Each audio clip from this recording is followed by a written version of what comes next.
organized and they are in theory hackable, so will your car. What's the risk of actually somebody breaking into your fridge like 10 years from now? I mean, it's going to happen. Somebody's going to do it just as a joke, right? But what's the likelihood of somebody hacking your car? Then the level is completely different. Because we already today have organized gangs stealing cars. And if you can steal a car by hacking it, by remotely disabling the alarm systems and the starting systems of the car, of course, somebody's going to do that. So we're going from carjacking to car hacking. Exactly. Carjacking to car hacking. So the level of likelihood of an attack happening, it's actually fairly easy. Just look at the motive. Nobody really wants to hack your microwave. Somebody really wants to steal your Mercedes. So there's a big difference. Absolutely. Dan? Well, I'm just a couple things that I'll go on this and then I'll go back a little bit. But the part that's making me feel anxious as you speak is the microwave could become a weapon of war. That if I know where you are and I know who you are and I know who I want to attack, I don't need guns anymore. I just need a computer, and to have the right resources and the right attitude and the right objective. If I know where you are, now I have multiple means to get at you. And I think when I look at the strategy that we've looked at all this, the only thing I can rely on are the things I learned about conflict and war.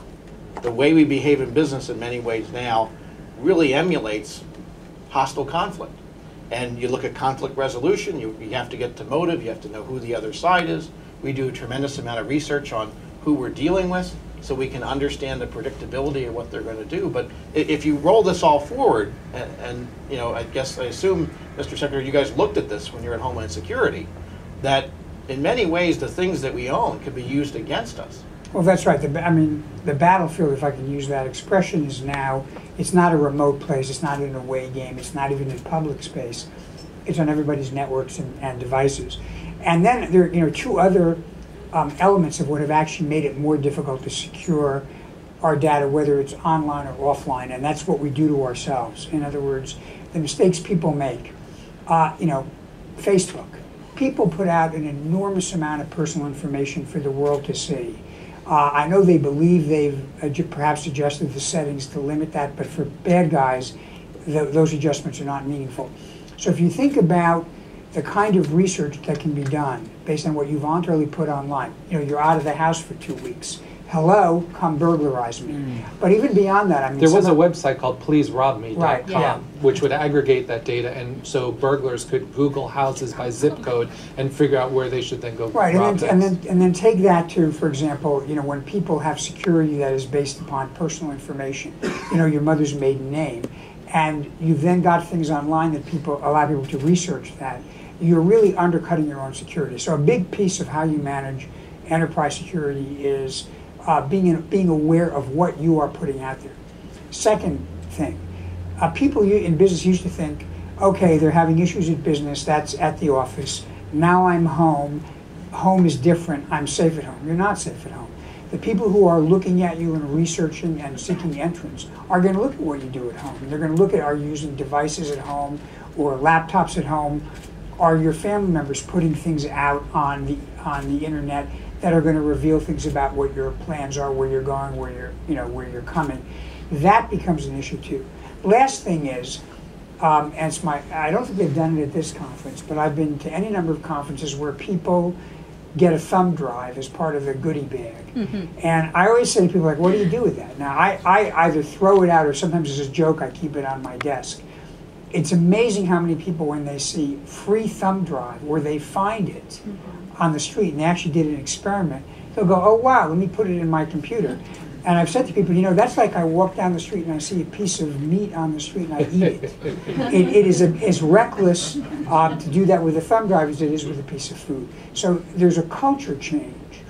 I don't want to say mistrust, but I would say cautiousness and awareness of what you are putting out and what you are bringing in that is part of the mindset that we have to change. That awareness point is so key, particularly around social data and social media, because now you can pretty much research anybody, particularly here at the Milken conference as we think about issues of corporate espionage. Things that used to be really difficult in corporate espionage have become trivial. So one of the things you might want to know about your competition is the list of every employee and their function. God created LinkedIn. You can just go in there and punch in the name of the company and see everybody and what they're doing and their travel patterns and what they're up to. So you can do much better target acquisition. In terms of thumb drives, practicing safe thumb drive security is a good idea. Miko, you know about Stuxnet and thumb drives. Tell us what happened there.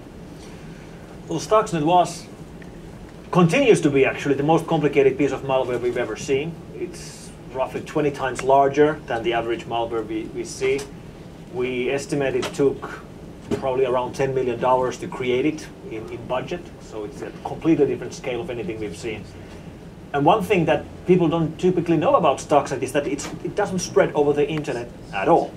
It doesn't spread over the internet at all. The only way it spreads is on thumb drives, USB sticks. You have to physically put a USB stick into the computer. And when you put a USB stick infected with Stuxnet into a typical Windows computer, tell people what Stuxnet is. Well, Stuxnet is a targeted attack against the Iranian nuclear system, targeting the centrifuge used in the Natanz nuclear enrichment plant in Iran. The peaceful power plant that they're building. Exactly. Right. And it was a successful operation. We estimate it delayed the Iranian program by 2 years, roughly, which was a success in itself.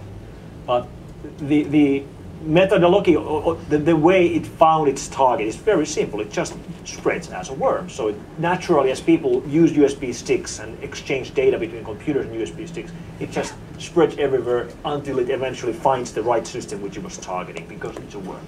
Very clever mechanism, very clever tactic. And so that's a thumb drive. So you can think about what the secretary is saying in terms of those thumb drives that you get. Great way to spread it. We've talked quite a bit about the problems and the challenges. Let's think a little bit about the solutions. Dan, when you were dealing with law enforcement, did you feel that the right people were there to help you and responded at the level that you needed? I was really impressed because we've dealt with law enforcement in several nation states in Europe and America. We've attempted to interact with Chinese, and that hasn't really happened. But I was impressed at the level of depth of understanding of the topic, that a lot of the themes that we're all talking about here, we heard directly from law enforcement. So I feel comforted that at least the people, the agents in law enforcement I've dealt with, really understand the situation that we're under, and that a lot of the education I've received actually have not come from my IT people, but it's come from law enforcement. So at a higher level up, taking it more from the enforcement phase to the public policy front, Mr. Secretary, there are any number of bills going before Congress right now, CISPA, PIPA before that. What do you think should be on the legislative agenda?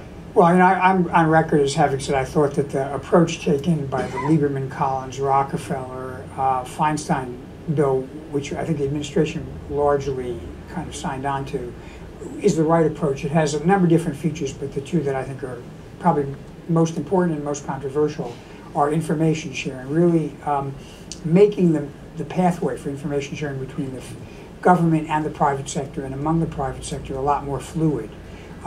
There's information sharing now, but it's a little bit uneven and it's often cumbersome, both because of perhaps overclassification and also because of concerns about authorities and who can tell what to whom. The second piece was an effort to set some standards for critical infrastructure.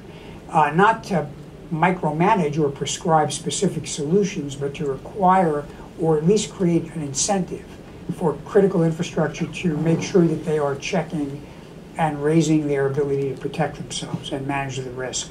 Because the interdependence that we all have with critical infrastructure means that if something fails, and this is not just theft of data, this is failure, the consequences will be felt across the entire economy and could lead to a loss of life. Now, I know there are people who, get allergic when they hear about anything approaching regulation, and I think this is a case where the market really is insufficient. But the one other thing I'd like to say is this. There's been a lot of, maybe a lot is an overstatement, there's been some criticism, even on the information sharing, by people who say, well, this is going to be an invasion of privacy by the government. And I think that paradigm is wrong. I think in the internet, you cannot have privacy without security. If somebody promises to maintain the privacy of your data, that promise is worthless if they are unable to do it. And for those people who say, well, any U.S. government involvement with private networks is an automatically bad thing, is it better if a foreign government's on the network? Because that's what's happening. So I think we need to get our heads around a much more cooperative relationship in the world of cybersecurity and data security in general.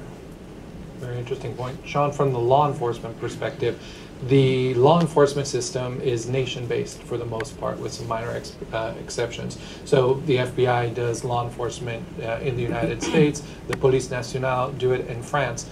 But if they need to share information, it's not always obvious. And of course, criminals can share information, as Miko and Dan knows, immediately anywhere over the internet without clearing things, getting things approved, and move at the speed of light. So what do you think law enforcement needs to do moving forward to be prepared for the internet age?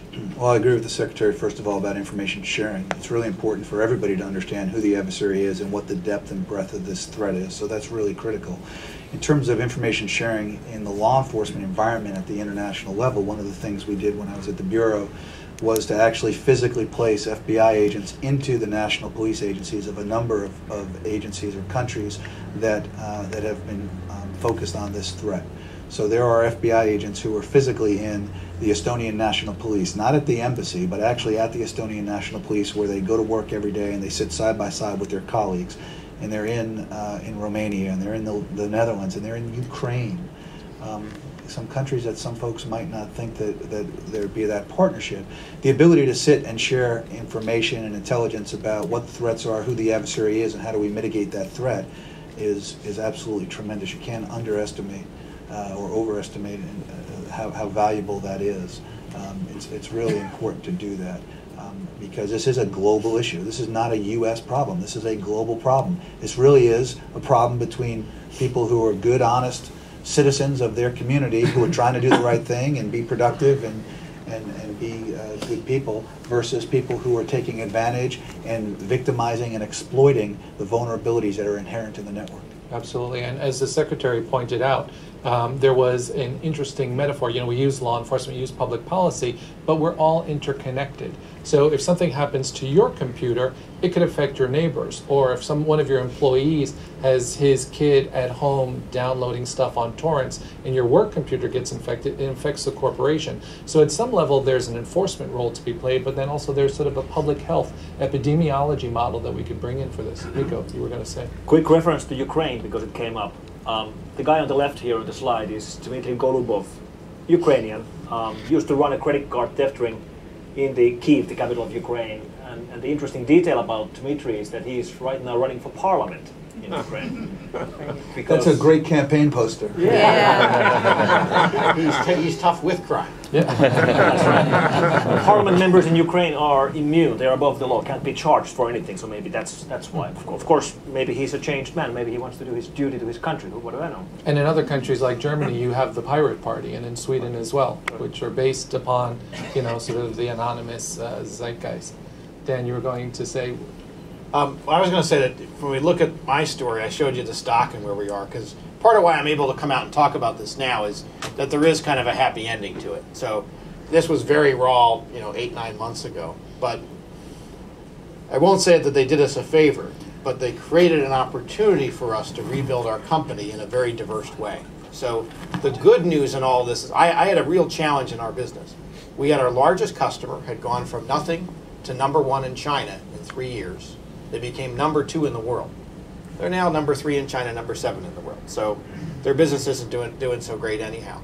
But it's created an opportunity for us to go back and relook at all of our software, our firmware, our encryption, everything we do, because the systems we're all talking about, it's something that we sell as an article of commerce. It's also helped us to invest in not just China, but India, Korea, Eastern Europe, Australia, the United Kingdom. And when we look at the revenues now coming from the company, we're healthier than we've ever been because we're no longer concentrated. Our company went from being heavily concentrated with American customers to being heavily concentrated with Chinese customers. And today we basically have about a fifth or a sixth along the 5 or 6 geographies that we have, because we've been able to go back and rebuild with the learning that we've taken from this whole situation. So that's good news. You're a learning organization, but of course it might not end that way for all companies. It could end with more difficulty. Miko, final comment. We're running down on our time. Ask me how many of the Fortune 500 is hacked right now. How many of the Fortune 500 are hacked right now? 500. Okay. He's very good with math. and that's one of the challenges we have. When you have large enough systems, global companies with data centers around the world, with different kind of legacy systems, becomes very, very difficult to secure yourself foolproofly against all the possible attacks. And as we've heard here several times, you actually can't even do it. So you have to be prepared that you are already hacked. Tell us very briefly about mobile and its role in hacking. Well, everything we've seen over the last 20 years with our computer systems is now starting to happen with our mobile. And let me just finish by, let me have slide 12 on screen briefly, which shows us the difference between the problem on our computers and on our phones. So we have the three main operating systems. We have Microsoft systems, we have Apple systems, we have Linux systems. On computers, almost all of the attacks have been focusing on Windows and Microsoft-based systems. Just lately we've seen a rise in Mac malware attacks there, but it's been a Windows problem. So you would think that we would see exactly the same thing happen on phones, and we aren't. Microsoft Windows Phone 7 has 0 malware attacks at the moment. Apple, iPhone, iOS, 0 attacks at the moment. And Android, which is a Linux-based system, has the majority of the attacks. And the reason here is that Android is the biggest on phone. Windows is the biggest on computer side, Android is the biggest on phone side, and that's the basic reason why we see this changing. And of course, as we use more and more mobile in the future, those threats will migrate into the system. Sean, final comment. I want to thank Dan for his courage in standing Absolutely. up and saying what he's done as a representative of his organization. What I've seen too often is companies that are reluctant to talk about this problem and are afraid about how it might impact their organization. And what I found is that when you have people who stand up and talk about this, you get the best response.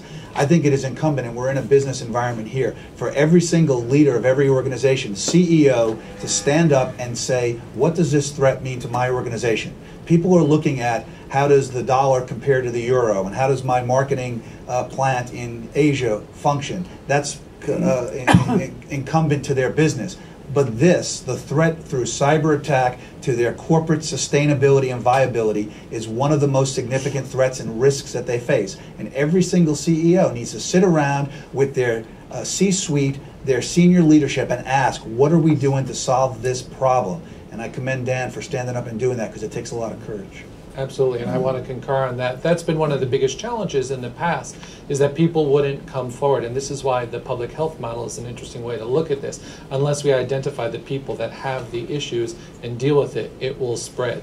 And so that's really important. Mr. Secretary. I just, to echo a little bit what Sean said, I think one of the challenges for CEOs and boards is a tendency to look at this as a technical problem, partly because there's a technical dimension, but as we've said, there's more than that. And also because it's been mystified. I mean, when I'm a digital immigrant rather than a digital native, and I found initially talking to people who work in this field, there are a lot of acronyms and a lot of jargon, and it tends to put civilians at arm's length. I think we need to demystify this. There are clearly technical and engineering pieces to the solution, but as we've discussed, there are policy and governance elements that are critical as well. And you've got to be able to give people a path to not eliminating the threat, because it's not eliminated, but to reducing the threat and managing it. I think if we do that, we will raise the general level of hygiene. Can I ask one more thing? I appreciate the kind words, but the thing that we've done is we've turned this from a disadvantage to a competitive advantage now, because we've had this experience, and because we're so intimate, and we basically run the operating system for the wind turbine. We've now learned to be able to protect that. 20% of the world wind turbines run our operating system. We want to be able to protect that and use this as leverage in a competitive nature in the marketplace. It's really, really clever. Most businesses haven't recognized that as of yet. If we take in mind what Miko said about only 500 of the Fortune 500 being penetrated, small number, then there are some lessons out there and some work to be done. And I think, as Sean and the Secretary and the other panelists have said, it will take a broad spectrum, holistic approach. It's not just about firewalls. And the other thing that I might say is that you may need outside skill sets that you don't have within your company, because while you may have a great CIO and a great chief security officer, you really need somebody who can come in and test all of these things, as Sean pointed out, and actually actively go after them. So they cut the time of our panel. Unfortunately, we were cut back by 15 minutes, so it didn't leave time for questions and answers, but I think my panelists are happy to stick around. I know the secretary has to run immediately and catch a flight, but we'll be happy to answer any of your questions. And I ask you to join me in thanking my panelists for their presentation.